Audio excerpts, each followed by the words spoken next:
السلام عليكم ورحمة الله وبركاته. أعوذ بالله من الشيطان الرجيم. بسم الله الرحمن الرحيم. ألف لام را تلك آيات الكتاب المبين. إنا أنزلناه قرآنا عربيا لعلكم تعقلون. نحن نقص عليك أحسن القصص بما أوحينا إليك هذا القرآن وإن كنت من قبله لمن الغافلين. إذ قال يوسف لأبيه يا أبت إني رأيت 11 كوكبا والشمس والقمر رأيتهم لي ساجدين. رب اشرح لي صدري ويسر لي أمري واحلل عقدة من لساني يفقه قولي. والحمد لله رب العالمين والصلاة والسلام على أشرف الأنبياء والمرسلين وعلى آله وصحبه أجمعين. I was asked to talk about the divide of communication between parents and children, and this session was originally meant to be something directed at parents, but now that this is a combined session, inshallah ta'ala, hopefully it will be of benefit to both audiences. I'll share with you in the very beginning an advice my teacher gave me. My teacher, Dr. Abdul Samia, gave me some advice. He said, when you're going to address or ever give advice to anyone, and you wonder how you're going to, put together a topic and give a talk, just let the Quran do the talking. It's called guidance for a reason. So find where it is in the Quran that Allah Azza wa Jalla addresses a topic, and let that be the speech itself. And so that's what I'm going to try and do, inshallah ta'ala, living up to that advice. One of the most beautiful places you'll learn something about parenting in the Quran will be Surah Yusuf. And within Surah Yusuf, specifically Yaqub alayhi salam. All over the Quran, he is mentioned as a role model parent. Yaqub alayhi salam is mentioned as a role model parent. And in this surah, we learn something very special about him. In a previous session, those of you that were here, I mentioned how kids couldn't appreciate how awesome Surah Yusuf is. They didn't see what the big deal was. Well, I want to highlight at least some of those things, some of those lessons that we can benefit from, both as parents and as children. Yusuf alayhi salam, young boy, sees a dream. You all know the story, right? Young boy, he sees a dream. It disturbs him. Who does he go talk to in the Quran? He goes talk to his dad. You ever see a teenage boy, 12-year-old, 13-year-old, 11-year-old even, maybe 9, 10, sees a dream, something bothered him. First person he goes to talk to is his dad. Anything small goes wrong in your life, especially a boy, and you say, maybe I should talk to dad about this. Is that what you normally do? If it's a really big problem, maybe you'll go talk to your mom. And when you do, the first thing you'll tell her is, don't tell dad. And then you'll talk about whatever it is you have to talk about. The fact that Yusuf alayhi salam went and spoke to his father is already teaching fathers a huge deal. He has some kind of relationship with his child, by virtue of which no matter how disturbed the child may be, and a problem may be big or small, in this case the problem isn't even a matter of reality, it's a matter of a dream. But whatever problem comes up, I should be able to talk to my dad no matter what. I should be able to talk to him. That's the kind of relationship Yaqub alayhi salam has established with his child. He doesn't have to come and tell him, if something happens, you better come and tell me, you hear? No, he comes himself. He comes himself and tells his dad. That's huge. Before we even learn anything else about parenting in this surah, we've already learned something huge about what kind of fathers our fathers need to be. How easily accessible they need to be to their kids. How easy should it be for a child to be able to come to their parent and say anything? I'll tell you something. This is easy to talk about, difficult to live by. I have, alhamdulillah, when I only had one child, you're very protective of your first child, and the second and third comes along, and then you mix up their names, right? Hey, you, Kareem, Husna, number 4, or were you 3? Which one? Just get away from there. You go through the extended family's names before you get their name right, but my daughter, my eldest, when she was in preschool, she goes to preschool, she comes home one day, and she's like 3.5, 4 years old. She comes home, she goes to me, Abba, Yusuf is so funny. There's some kid named Yusuf in the class. He sounds like, who's Yusuf? Tell me everything you know. Who's Yusuf? And my wife saw it from a corner of her eye. And she goes, Nouman, can I talk to you for a second? And I came over and said, what is it? She goes, you stay quiet. And she took her, and then my wife talked to me later. She said, listen, you don't think your child can see that you're getting upset? I was like, yeah, I'm sure she could. If she sees that you're getting upset, next time, when it comes to telling you anything about what happens in class, will she open her mouth or keep it shut? She'll keep it shut. She won't say anything. She's going to hide things from you. And it'll be your fault. Because you look like you got upset. It's entirely your fault. You can't close that door on her. You have to just listen. It's harmless. She's 3 years old, 4 years old. What's the big deal? Relax, calm down. And as a Muslim father, you have to kind of get trained into calming down. We don't have that training. We actually have quite the opposite training. Interestingly enough, the words that come out of Yusuf alayhi salam's mouth, they begin with Ya Abati. So he's about to tell his dad the dream, and he uses the words Ya Abati. Now in Arabic, if you say Ya Abi, it's a sign of you're addressing your father. When you say Ya Abati and you add that ta that you hear, it's a show of respect. Oh, my noble father, my respected father, my beloved father, Dad, I love you. It's like these terms of respect have been added just by that ta when he addresses his dad. What we're learning is not only is his child ready to communicate with him at any point, at the same time he's also extremely respectful. And that's at the same time it's a compliment to the child, but at the same time it's a compliment to the father. What kind of father communicates openly with his child and at the same time maintains a relationship of respect? Because when you get very frank with kids, what happens? They run all over you. They'll run all over you and they become too casual. And then you have to become strict because you say, I should be strict because that way they'll show me respect. If you come from where I come from, Pakistan, there's one way to get respect. If you're a father, be as harsh and as mean, as nasty as you possibly can be, and that is the way you get respect. You never hear your name said nicely. If your name is Abdullah, you don't never hear dad say, Abdullah, could you come here? Abdullah! And you better show up looking all scared. You can't smile. If you're smiling at your dad, you're like, what? What is this? What are you looking at? Being angry, whether you're, and by the way, this isn't just for Pakistanis, even though we're awesome at it, right? It's parents, although Muslim parents are generally very harsh. And they think that's what you're supposed to be. You're supposed to be disciplinaries, especially the father should be tough. So when he walks into the house, there should be absolute silence. Everybody should drop what they're doing. Dad's here. Like everything's going well in the house, everybody's playing around, things are happening, and Dad's in the driveway. Huh?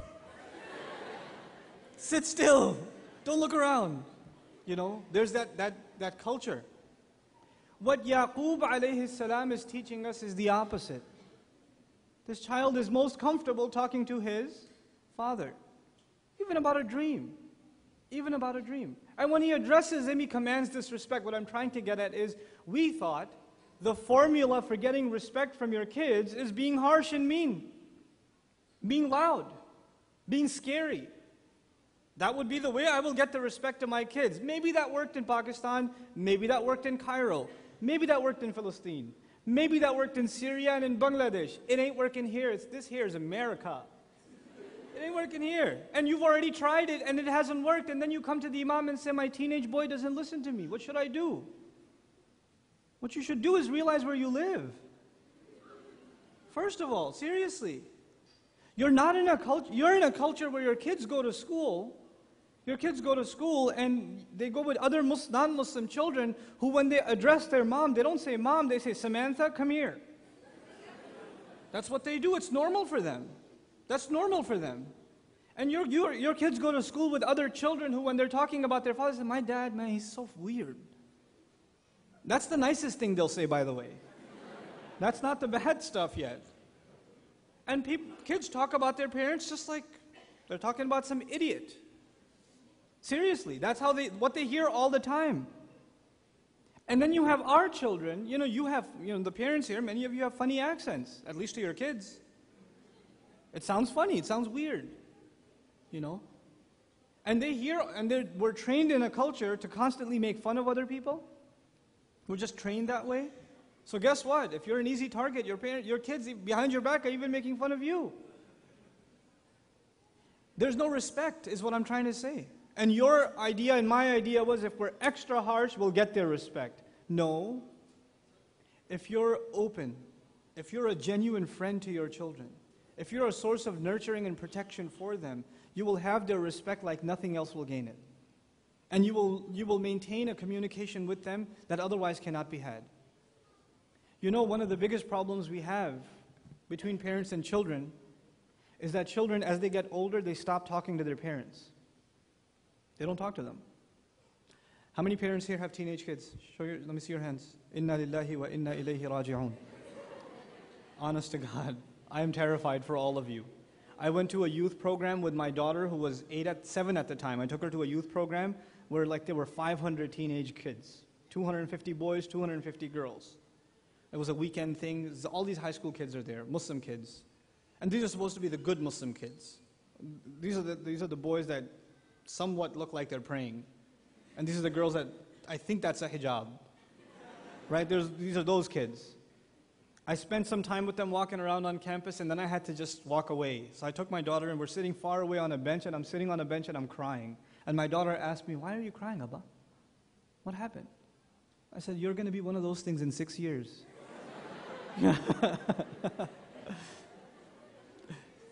I'm not going to be like that. Yeah, you are. Yeah. It's coming. Everywhere when I first had a child, I used to be like, man, this is hard, changing diapers. They're crying, you got to wake up at night, burp them. You pick them up, and they won't go to sleep. Then they start teething. They get a fever, all this stuff. It's hard. For early parenting, it's hard. So you go to parents who have older kids, you say to them, hey, it gets easier, right? When they're teenagers, it gets easier, right? And they say, enjoy this. I'll take the smelly diapers any day over my 15-year-old. Man, it's crazy. There is a gap, but there's something to be said about the role of parents in creating that gap. Though the crime is on both sides. I'm going to start on the parent side. Especially fathers, guys, especially fathers. You come home from a long day of work, you sit home, and all you want to do is nothing. You just want to watch TV, flip the channels, watch news, watch where the Dow Jones Industrial Average. You want to check what's going on in the world, even though you won't remember any of it, nor do you care, but this is your form of entertainment. And your kid comes over, your 5-year-old comes over. Dad, look what I made. Look what I did. Dad, play with me. Come on, let's do something. Let's play tag. And they're talking to you. And what are you doing? Could you leave me alone? I'm trying to watch the news. And you'll call his mom. Hey, Fatima, can you get rid of him, please? I just came home from work. I need some peace. I don't need to hear this. Don't you have toys I bought you? Go play with those. Same child, 10 years later. He's 15 years old. And you're picking him up from school and you say, so, son, how was your day? I don't know. What'd you do? I don't know. Did you talk to any friends? Maybe. Where are you going to go later? Somewhere. What are you going to do? I don't know. They won't talk to you. And then you come tell the imam, my kid doesn't talk to me. Yeah, you didn't talk to him. You didn't talk to him all this time. You didn't have time. You didn't create a relationship first. How is it going to just come out of nowhere? It doesn't. And those are the ages, by the way, 10, 11, 12, 13. Those are the critical ages. At those ages, before then, children are most obsessed with making their parents proud. Doesn't even matter what religion you're from. This is just pure child psychology. Young children just want to make their parents proud. They want to show their parents what they've done. The biggest source of influence to them is their parents. Not in my household. I shave my son's head and I say, that looks cool, I'll do it myself. So it's the other way. But usually kids want to be like their parents. They want to do everything their parents do. If I'm sitting there typing on a laptop, I'll tell even my 2-year-old, I'll give him a toy, he'll leave that alone. He wants to type on the laptop. Why? Because Abba's doing it. They want to be like you. But that changes as they get to a certain age. Now they want to be like their other friends. And more importantly, they want to be nothing like you. They want to be the exact opposite of everything you are. They go through that phase. They're getting into a dangerous age. And that critical age, if you didn't already have a very open, friendly, clear, transparent, loving relationship, if that wasn't already there, you're in for some serious trouble. There's some serious trouble headed your way. I bring up Surah Yusuf because at a young age, he's already showing respect and open communication. That's critical for both parent and child. How many of us are having dinner every night with our children? And when you do sit and have dinner, how many of us are actually talking to our kids? Actually talking to our kids. In the age of cell phones and texting and all this other stuff and cognitive dissonance, you can't even carry a real conversation with another human being, let alone your children. And alhamdulillah, I have 3 girls. 2 of them were going to school up until last year. Now all 3 of them go to school. And I used to pick them up from their school. Do you know how much girls talk? It's Energizer Bunny's got nothing on girls. They could talk and talk and talk and talk. You could fall asleep, you'll wake up, they're still talking to you. They're still talking to you. They don't stop. And so I'm picking them up from school, and Waliya starts telling me, Abba, you know what happened today? My hair clip fell out. My hair clip, the purple one fell out, but the pink one was still there. When the purple one fell out, my friend said, hey, your purple one fell down. Pick it up. So I picked it up. I said, it's a little dirty. It's not that dirty. Then I cleaned it up a little bit. When I put it back on, it didn't get on the right way, so I took the purple one off and the pink one off too, and then my friend helped me put it back on. And you know what I should do at this point? I should say, yeah, like I'm totally zoned out, not listening. But actually, I have to make it a conscious effort to actually listen and say, so what happened to the pink one then? What about the purple? I have to actually listen. Because and if you're not listening, your kids know. Your kids know. Especially girls, they're really sharp, they pick it up. Like I said, blah, blah, blah, blah, blah, and you're going to say, they'll throw in, can I have $50?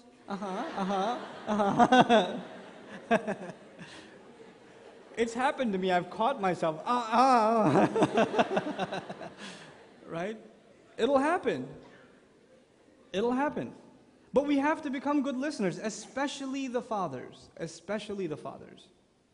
The moms naturally, Allah has given them certain gifts. Like parenting comes more naturally to a mother. Allah has given her that gift. He just makes her nurturing, soft, caring, concerned, just naturally. Fathers have to work on it. You're sitting at home, your child falls down. Who gets up immediately? Oh, mera bacha, oh, yeah. Who does that? The father? The father's sitting there, pick yourself up, child. In Urdu, say, kuch nahi hua. Chalo, go back. Dust it off. Nothing. That's nothing. Don't worry about it. Just a little bit of blood.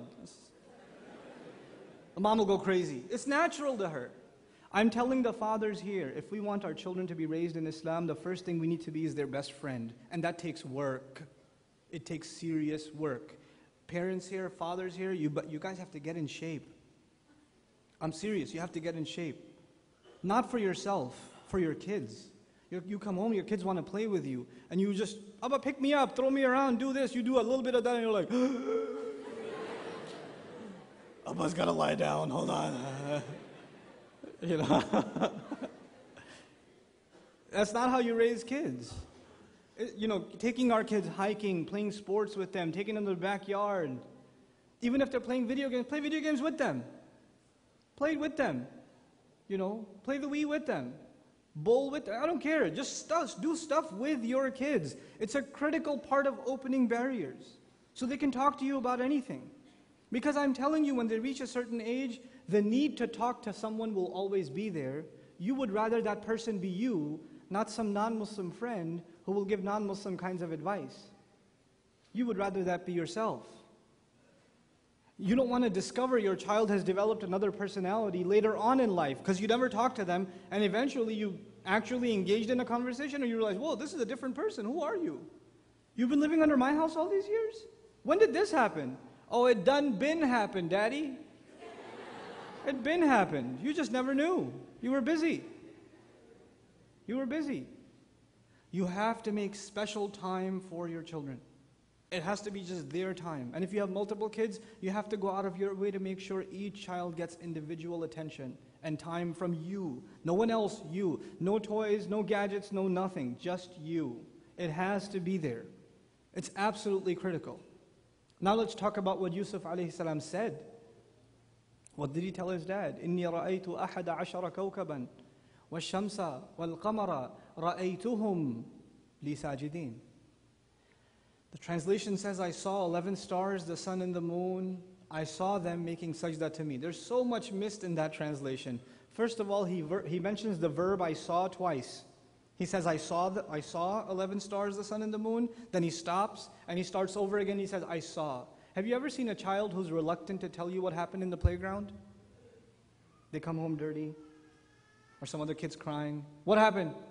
I was playing, and I was playing, and then I was playing, and then when they get to the part that'll get them in trouble, they'd rather what? Start over again. Quran is teaching us Yusuf alayhi salam was so disturbed by his dream, when he gets to the part that really bothers him, Al-Qamar, his dad making sajda too, he's so bothered by that, he starts over again. Ra'aytuhum. Then he says, Li.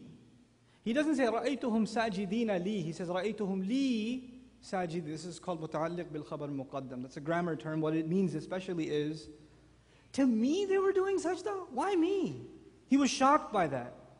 The part that he was disturbed by is mentioned in disturbing language style. Then he uses the word sajideen. Sajideen in the Arabic language to make sajda is only used for people, lil-aqil.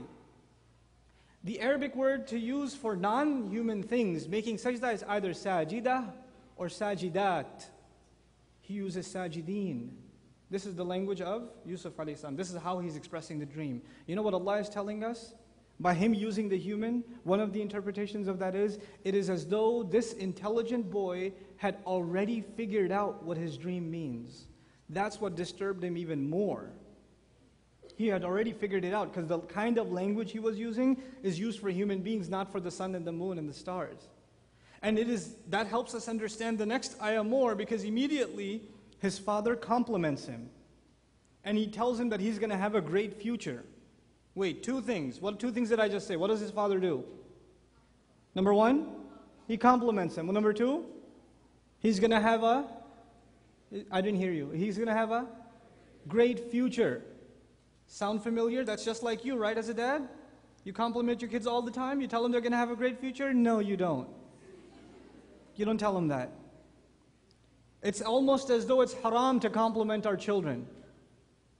It's almost as though it's forbidden. You can't say, you look nice today. You look so good. Great job on the test. I'm so proud of you. You're doing wonderful. Keep it up. You can't say it. It hurts. It hurts too much.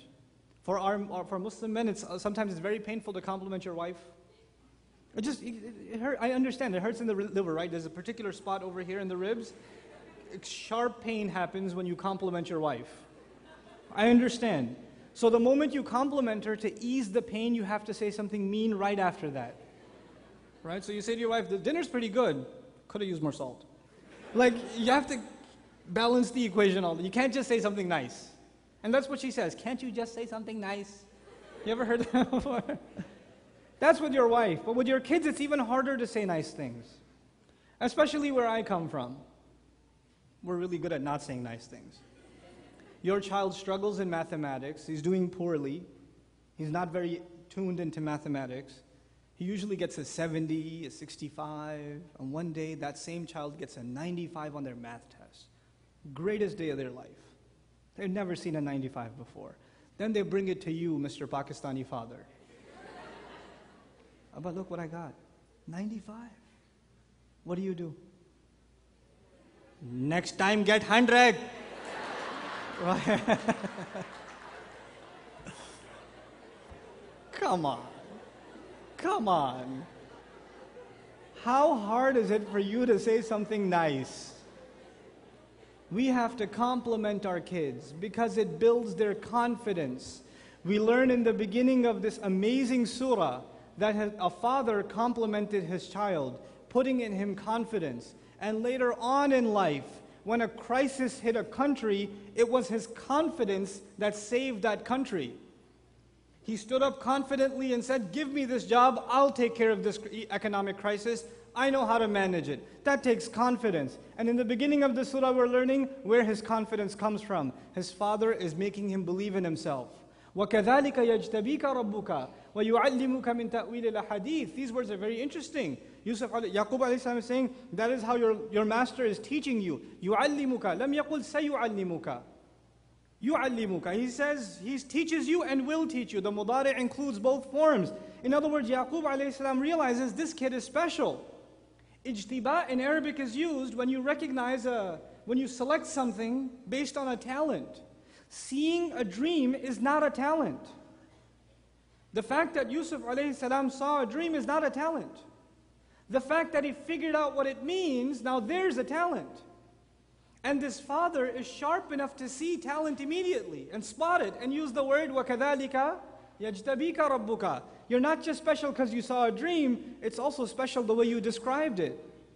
You got something special. And clearly Allah is teaching you how to interpret different kinds of speech. And He will continue to do so. And not only is He doing so now, وَيُتِمُّ نِعْمَتَهُ عَلَيْكَ. And He will complete His favor upon you. He's making dua for His child's future. He's not saying things like you and I say. You're a loser now, you're always going to be a loser.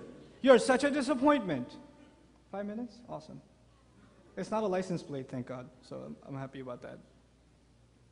He's giving him compliments. He's, affirming the good talents of his child.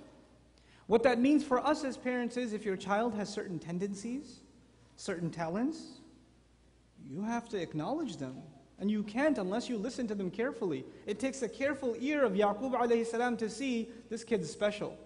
Had he not been listening, a child comes, Dad, I saw a dream. 11 stars, sun and moon, they were making such to me. Let me finish watching the news.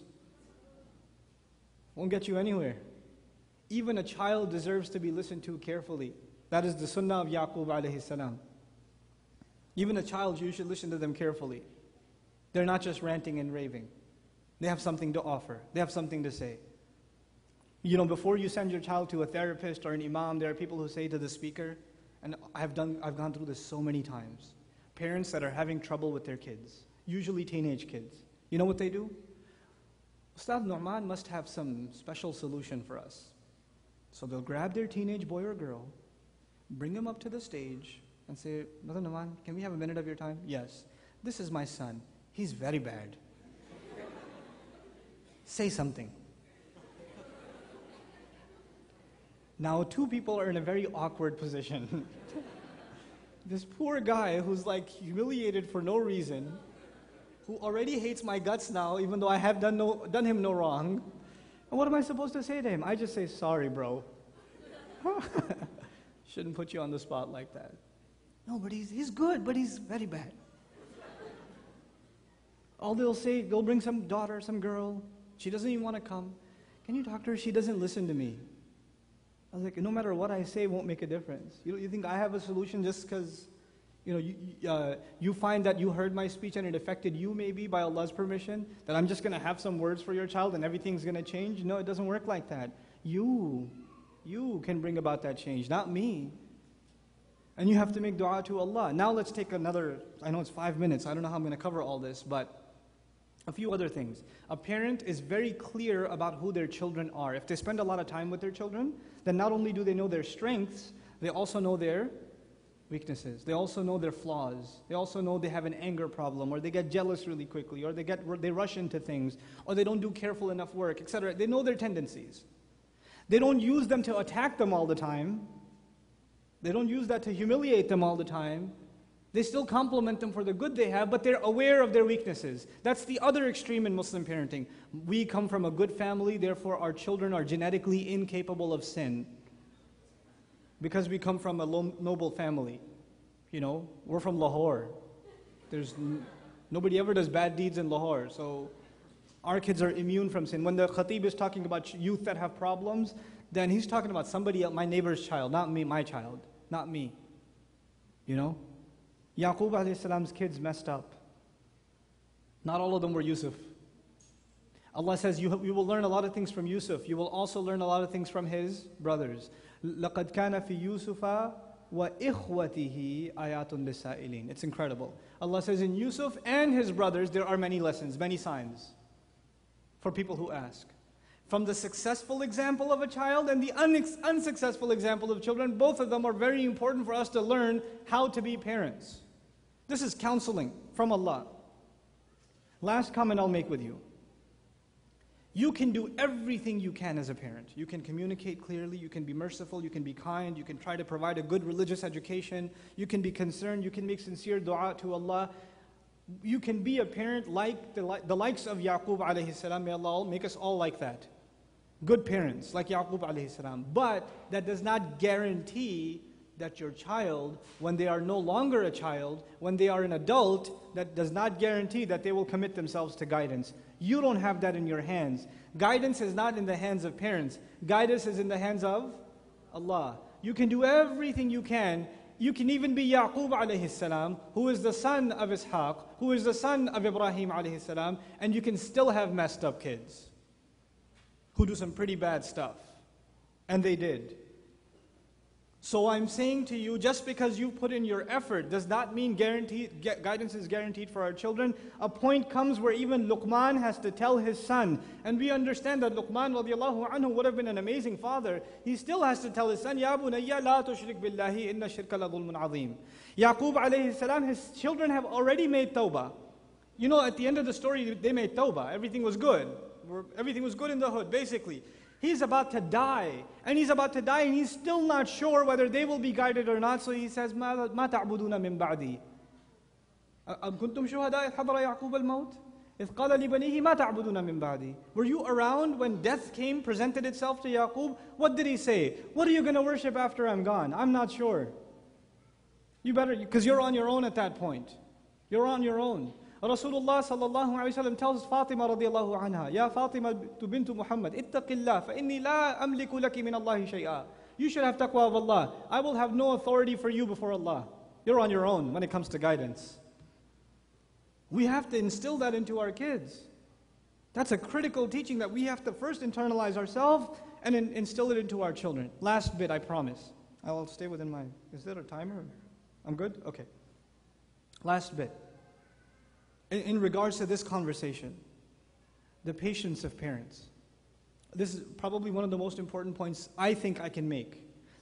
I haven't been tested with this yet, but I'm sure I will be as my children get older. Some of you are being tested with this already. Your children, as they become teenagers, they start turning into monsters.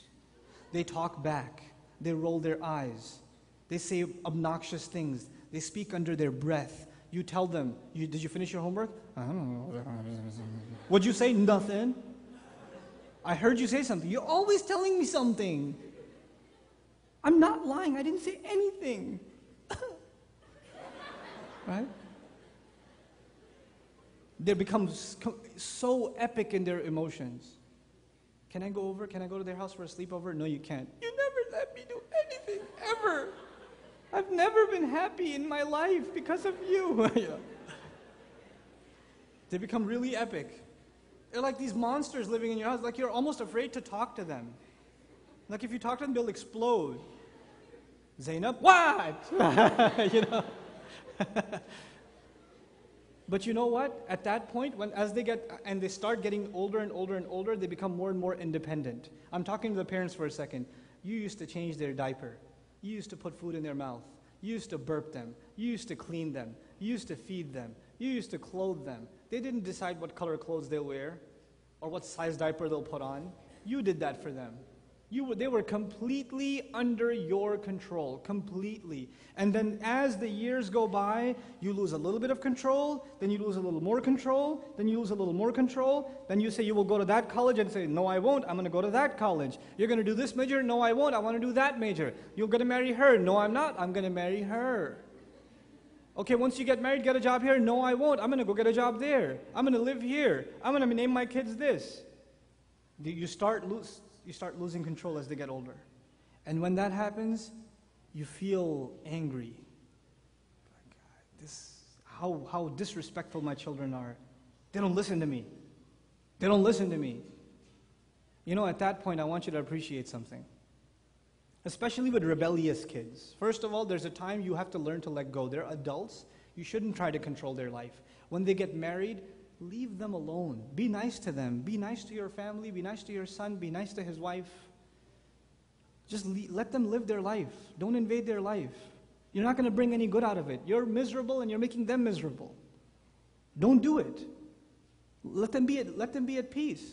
Don't interfere with how she is as a mother. Leave her alone. Just let her be. Let her breathe.